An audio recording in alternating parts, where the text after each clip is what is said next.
Contenders కాని వాళ్ళకి ఒక గేమ్ ఇచ్చారు. ఇందులో పరిగెట్టెళ్ళి ఈ కత్తి తీసుకొని ఎవరికి మీరు ఇస్తారో వాళ్ళు కెప్టెన్ అవ్వాలనుకొని కోరుకున్న వాళ్ళకి మీరు కత్తినివ్వండి, వాళ్ళు ఎవరు కాకూడదో వాళ్ళకి పొడుస్తారు అని చెప్పేది ఒక టాస్క్. అది మీరు చూస్తే మీకు క్లియర్గా అర్థమవుతుంది. ఆ టాస్క్ నాన్న వచ్చేసి ఒక్కొక్కరు కత్తి ఇచ్చారు, ఆ వాళ్ళు వచ్చేసి ఇతరులకు పొడిచారు.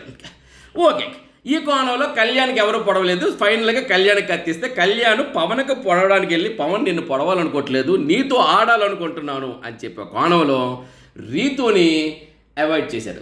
రీతుకి ఇచ్చింది ఏంటంటే, రీతు నేను కళ్యాణ్ ఏం చెప్పాడంటే రీతుతో, పవన్తో ఆడి గెలవాలనుకుంటున్నాను, పొడవాలని కాదు, అందుకే తప్పించాలంటే నువ్వు ఒక్కదని అడ్డను, నేను తప్పిస్తున్నానని క్లియర్గా చెప్పాడు. మొత్తానికి పవన్తో ఆడాడు, కానీ పవన్ మాత్రం గట్టి పోటీ ఇచ్చాడు.